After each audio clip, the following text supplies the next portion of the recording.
The challenge, the opportunity to connect. The 1960s, a time of imagination and change, a time of anger and fear.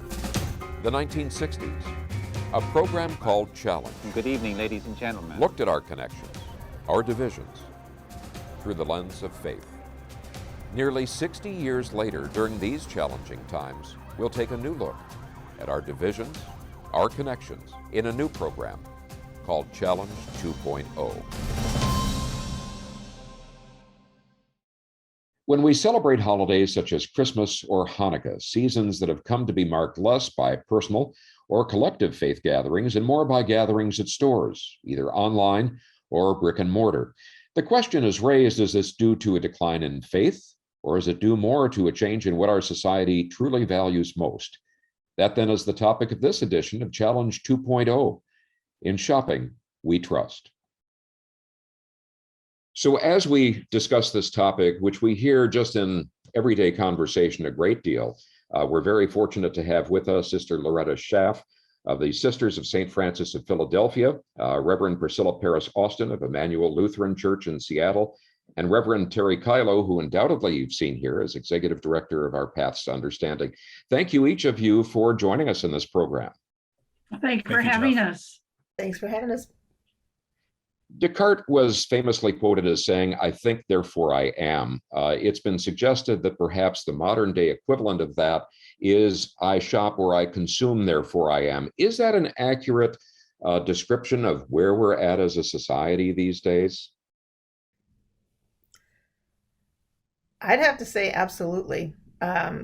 We are, I believe, living in an age and a time when everything is about consumption. Everything is about what we have, and our very identities are shaped and named, at least, as being what it is we have and how it is we consume. Terry and Sister Loretta, what are your takes on that? I would say that our primary religion today, is the economy. And what it proposes is, why we get out of bed in the morning, what we're supposed to do during the day, what makes us acceptable or effective members of society.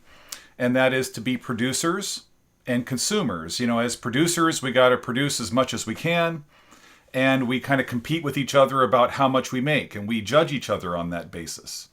We also judge each other, as Priscilla said, on what we consume and how little we got it for. Mm-hmm. And so it seems to me that we're constantly competing in this, what is essentially a de facto religion, because it tells us who we are as producers and consumers, and it tells us the way we're supposed to behave and kind of what we're supposed to strive for as human beings.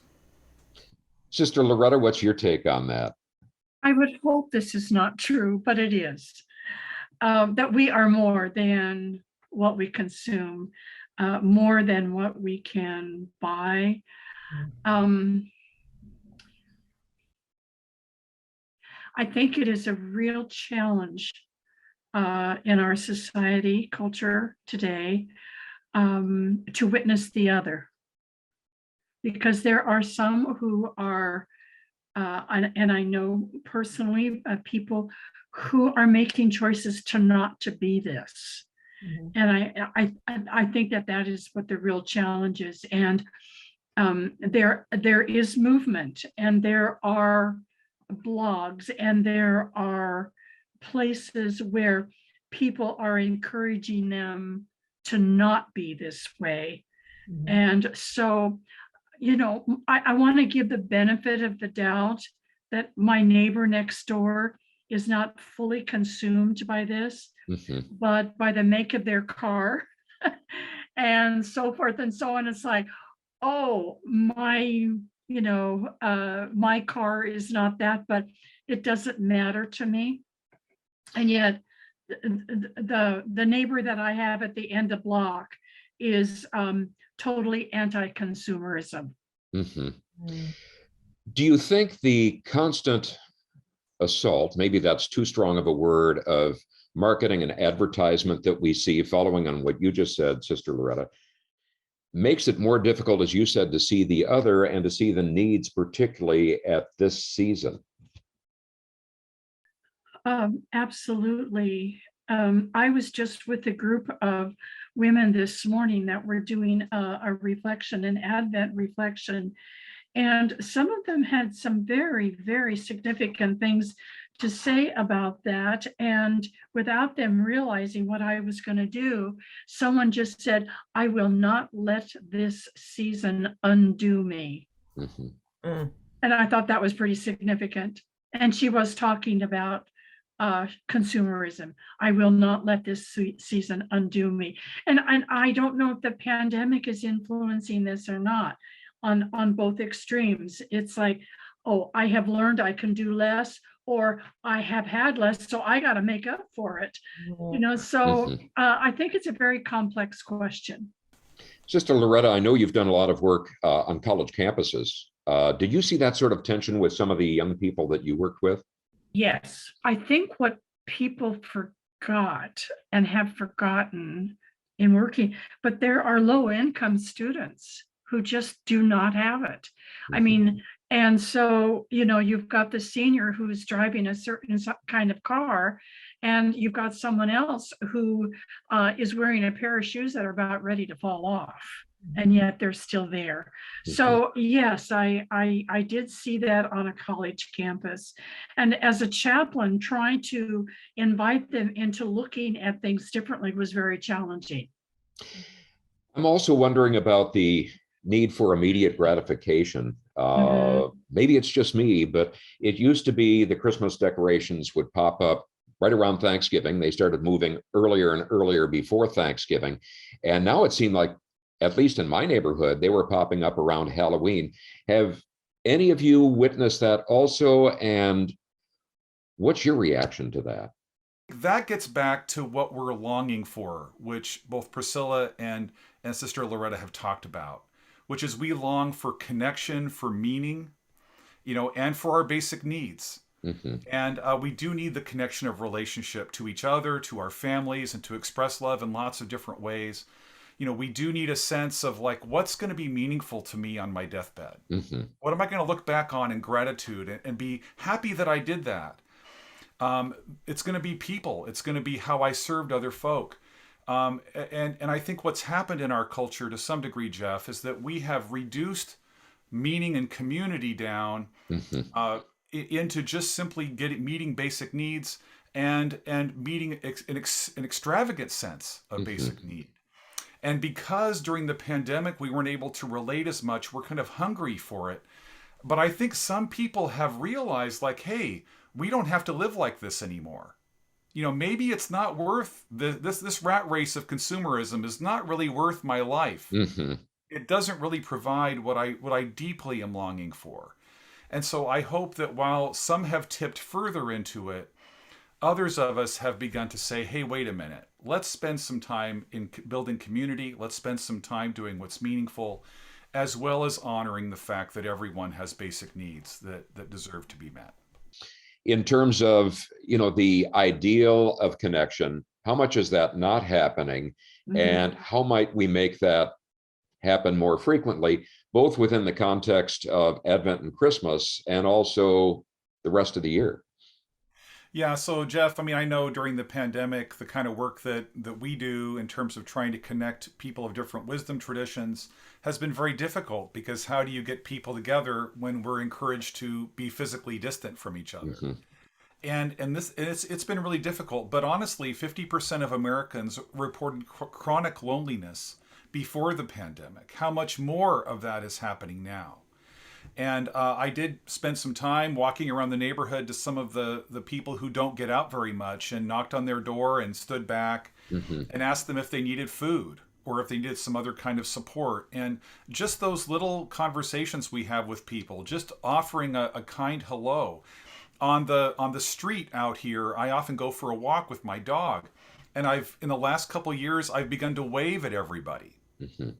And what I've noticed is that people on that busy road are pulling over further away from walkers now, and are now waving back. And just this sense of like we're a community, we are recognizing the human being in each other, is, I think, a really powerful kind of symbology, that I think we could all spend a little more effort on. It would make a huge difference in our society. Priscilla, what are your observations about that? I think that there are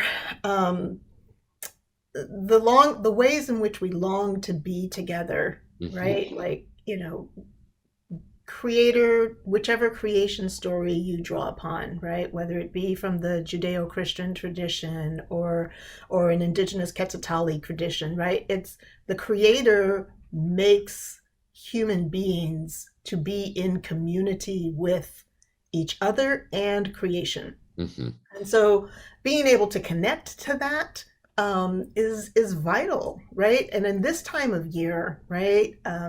My family and our congregation really dwells in trying to emphasize the value of the experience of the season, right? Over whatever we're going to get, right? We think about what we're going to give. We think about how we can share our generosity, how we can let those things flow out into the world.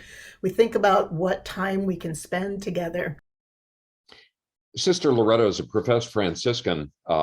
Simplicity is very much at the core of what you do. How did you bring those values into the way that you approach Christmas? And I think it might be interesting that perhaps one of the most known symbols of Christmas, at least within faith communities, originated within the Franciscan order. Maybe you could share that story with us as well.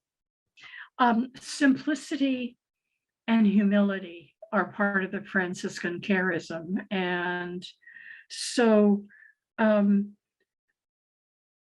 Advent time, or preparing for the Feast of the Incarnation, is a call for us to remember that humility, remember that simplicity. And in doing that, you become a less of a consumer because other things take precedence. Terry, I know that you've observed that the Lord's Prayer contains some elements that are central really to this discussion we're having right now. Could you elaborate on that a little bit more? To me, the Christmas story and the story of the Incarnation says that all matter is infused with meaning and value. We don't have to think like Descartes, suggested. We don't have to consume. We don't have to be like Mike, right? We don't have to do anything or work for anything or consume anything in order to be. That matter is filled and infused with meaning and value and beauty. And that's just so critical. And yet, it is also true that we all have basic needs. So in the Lord's Prayer, which Christians pray, supposedly all the time, learning from Jesus, give us this day our daily bread. And notice that in stark contrast to Descartes or some of modern individualism, it says, give us this day our daily bread. It's talking about the community, having enough food, clothing, water, housing, medical care. And that's what we pray for. I don't just pray for my need. I pray for the need of my entire neighborhood, my community, my state, my world, including the animals and other forms of life on this planet. And I think that we've lost some of that after the Enlightenment told us that the individual is kind of all that matters, and that the only kind of meaning we can achieve is to get more stuff. And I think what that Christmas story is teaching me as I grow older within this tradition is that I don't have to do or consume anything in order to experience the meaning and blessing of being alive. And that is a gift far greater. And so how can we pray that prayer more mindful of our connection to each other and honor the fact that we do have basic needs and do have nutritional needs? That's good. All that's part of a good creation, which we believe our Creator joined in Jesus in order to bless and to affirm and to love it. Terry, I know you've been very much involved in interfaith relations and helping people of different traditions appreciate each other.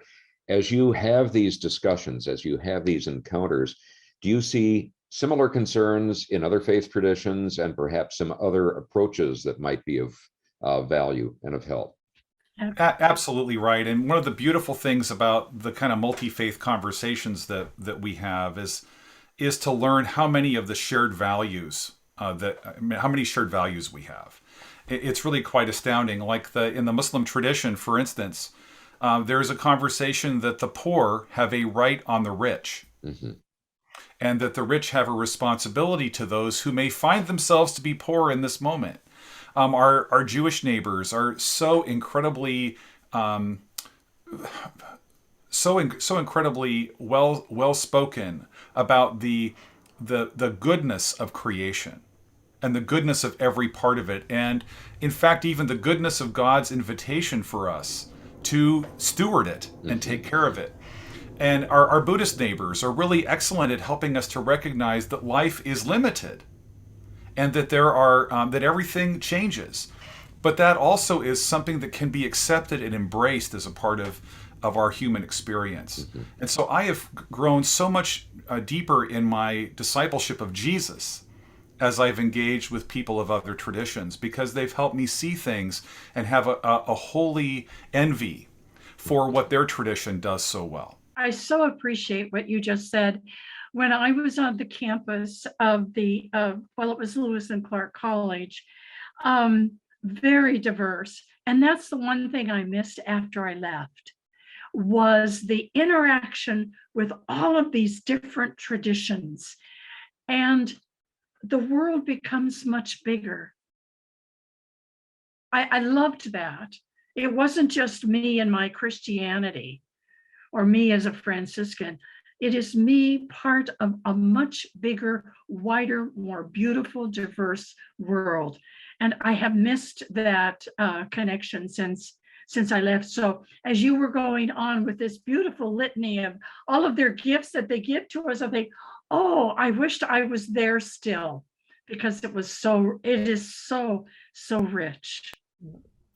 Well, and like candle lighting is a principal practice in so many holidays that are being celebrated right at this time of year, right? Like whether it be Diwali or Hanukkah or Kwanzaa or Christmas, right? That the candle lighting, that practice of as a family gathering around these symbols, these flames, these pieces of the earth that come up and shine in our world and give us revelation, a different kind of enlightenment, right?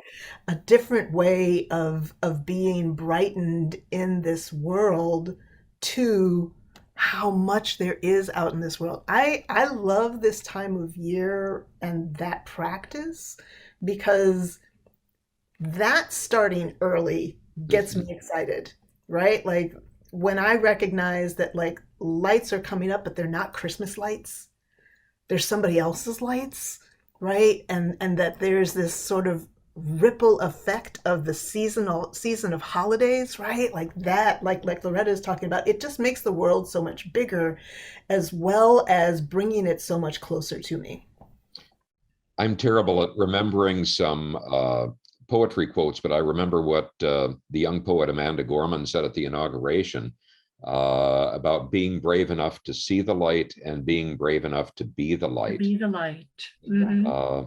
In concluding this, I might just ask if you have any closing suggestions for how people can carry this spirit that we'd like to see expressed more fully in this season through the rest of the year, and maybe even attracting those who find themselves estranged perhaps from the major faith traditions. And I might just, Terry, perhaps start with you, and then Loretta, and then Priscilla to round out this discussion. So, for me, Jeff, and a lot of this has been, as I said earlier, discovered in conversation with other traditions, including our indigenous neighbors.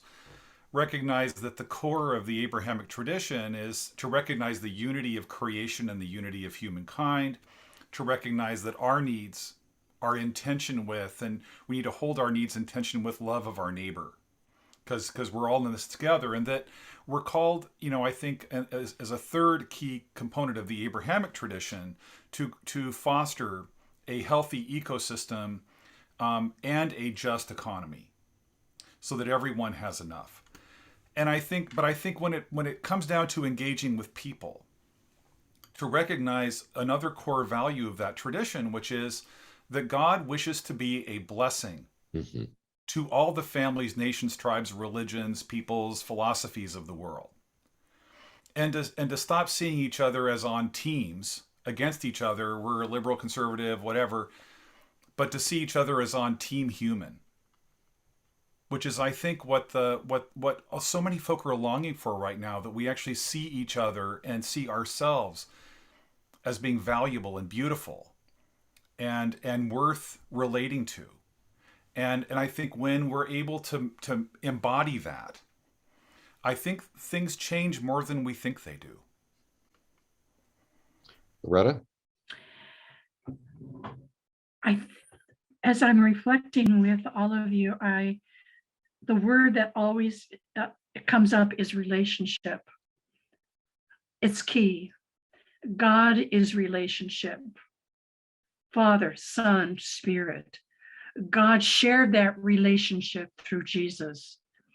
God is with us in and through each other.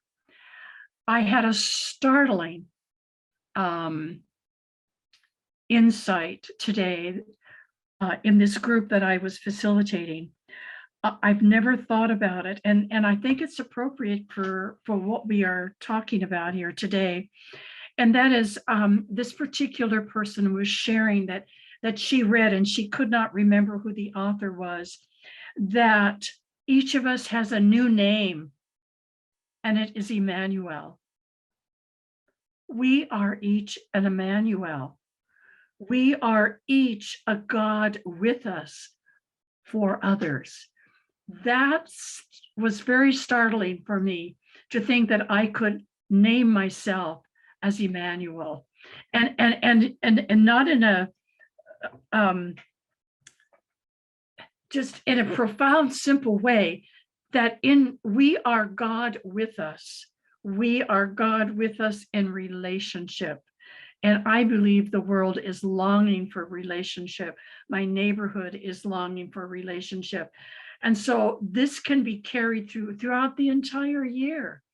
To how can I be in relationship? And it usually starts small, like you knocked on the doors of your neighbors. We do flowers in the yard as a gift to the neighbor. We are in relationship. And I really feel that this is part of the longing of this season and of our humanity.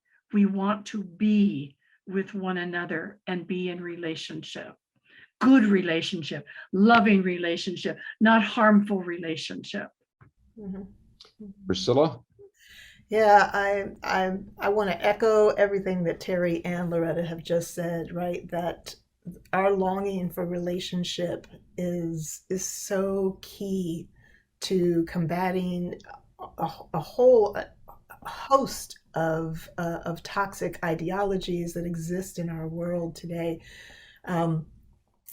I've been listening and grounding myself lately a lot in indigenous theologians, and the idea that we are in relationship with each other, and we're in relationship with creation. That we cannot exist, nothing on this planet can exist without the help and assistance and partnership of other parts of creation.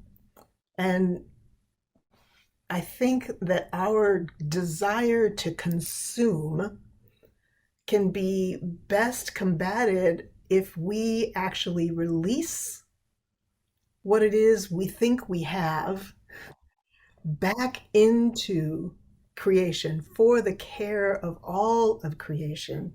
We will not survive without the trees, and the trees will not survive without us, without the rain, and without us creating various pieces. Like, we're all vital parts of this creation, and whether we have an Xbox or whether we don't, doesn't actually feed us, right? And doesn't actually satisfy that longing for relationship, which is actually already present. Mhm.